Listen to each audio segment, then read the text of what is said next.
Hey fellas, how you doing? I just want to talk to you real quick about something here. I just had to our holiday came in. That's what we give away. Well, we're a lot. We get well over 100 kids that come by. So I'm gonna walk around when I do this. As the title of this video is going to be that whether you like it or not, almost every one of your relationships as a man are going to be on a conditional basis. What have you done for me? What can you do for me? That involves pretty much everybody you interact with. Now, some of you may have lifelong friends. I don't. I don't have childhood friends or anybody that's left from the military that I still know. I think if you do not understand your relationships with the people in your life are, for the most part, she snuck up on me, are for the most part conditional. There goes Nala. Nala's a touch me not. She's you only get to touch her when she wants you to. I got to work on the pool. So I'm going to take you inside and sit down and talk to you. It's just really, really nice out. Going for a walk. One of the other things I'll put in the title is I'm getting ready to start. I think we start at 8 or 9 o'clock tonight. We're going to start our 72-hour fast. So, not that that's a big deal or anything, but all right. I think that if you don't come to grips with, as a man, that your relationships are conditional, give and take. Sometimes you can call it 50-50 or 60-40 or whatever percentage you want to make it. Oh, hang on, I gotta take a sip.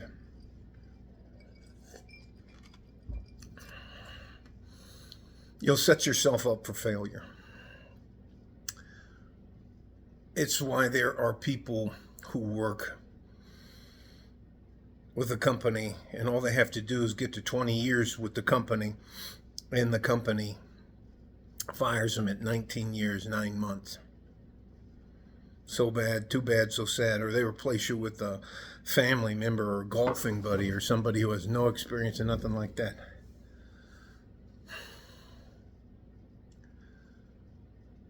A woman's love, and I'm going to tell you this, that I don't think I've told you guys this before, but my wife, I asked my wife one time, if I wasn't as tall as I am, if I didn't have the amount of money I had, if I didn't have the ability to provide for her the things that I provide for her, would we be together? And she told me no. I was like, anyways, so that's just a realistic thing about being in a relationship. We got married when I think I was 52 and she was 40. Oh, shit, I'm not supposed to say her age out loud, so anyways. But, your relationships are always going to be conditional. There's a lot of unwritten rules, like if you go with the guys and somebody picks up the tab, it's somebody else's turn, or you share the burden, or you share the money. And if there's a guy that never pays or never wants to buy a drink, you just gotta fucking kick those people out of your life. The difficult part is, for you, there are going to be some times as a man you're going to want to belong. Say that again. There are going to be some times in your life you're going to want to belong. You're going to want to belong to a group.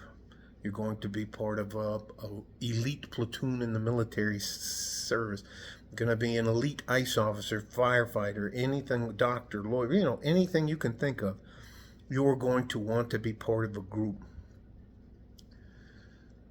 And it's just like when a lot of football players or basketball players or athletes get hurt and they find out that every relationship in your career phase is conditional, meaning you have to give something to get something. There is a reason for this video, and I don't want to bring up the young man, but he got a pretty harsh lesson today. And here's another part. You're not entitled to a job. You're not entitled to employment. The best thing I can say about that is, if you want to remain in a certain part of the world, you have to find out what that community needs, not wants, needs to keep functioning. It could be picking up trash. It could be mowing yards. It could be being the best mechanic. There's all kinds of, it could be running a coinless laundromat or cleaning service or car washing place or cleaning homes or being a handyman. All kinds of stuff, plumbing, electric, all that kind of stuff. But I think the times of you being able to stay in a small town or a decent sized city, those are gone. I think those of you that become what I call our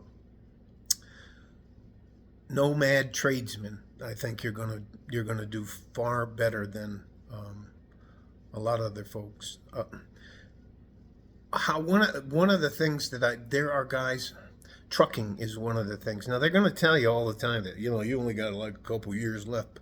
But just let me tell you something. One of these companies that has one of these AI vehicles causes an accident in a snowstorm that it's not programmed for, and it kills 15 to 20 people or causes a 50-car pileup somewhere up north. That company's going to cut bait and run. And, anyways, I hope I'm making my point. Our lives as men are conditional. And I think if you don't take the time to sit yourself down and figure out that that's true or not, I think you're going to do yourself a disfavor. It's why I talk to you about financial cornerstones, being financially literate, being physically fit, knowing how to use weapons, knives, guns, shotguns, rifles, being able to defend yourself, a baseball bat, boxing, martial arts, that kind of stuff. Reading some of the good book, Richest Man in Babylon, The Prince by Machiavelli, Nietzsche, Plato, Aristotle, Sun Bun, the Book of Five Rings. I could go on and on and on and on and on,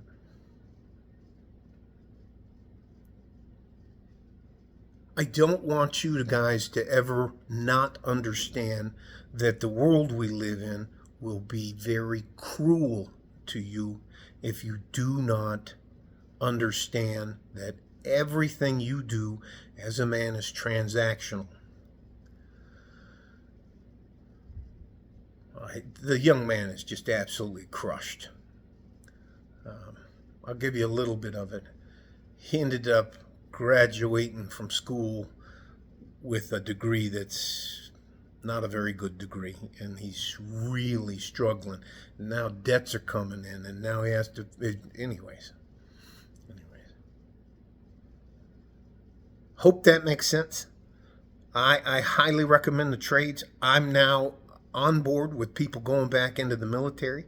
I believe that can provide you some stability, and if you're a little bit immature or not sure what you want to do and you need a little bit of help growing up, the military will definitely do that for you. You'll figure out about being on time.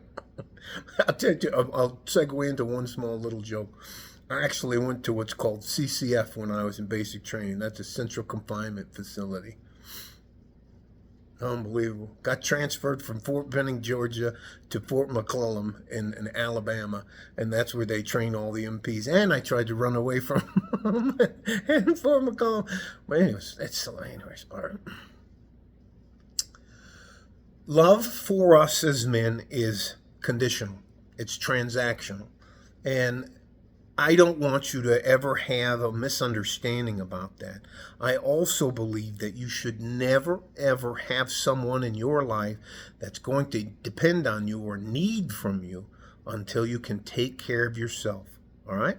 Meaning you should go out, make your way in the world before you even consider having somebody depend on you, okay? Oh, unless it's a dog or a cat or something like that. I think it's, and I'll say this in closing, It is far more difficult for younger men than it was, and I'm a Gen Xer, so your lives are much more difficult than mine are, than mine was. Mine is. I'm not talking about myself in the past tense. Love you guys. Hope this makes sense. Take care of each other if you can, and if you can't, you have to take care of yourselves. Like a fart in a G-string from West Texas, El Paso. I'm out of here. Bye-bye.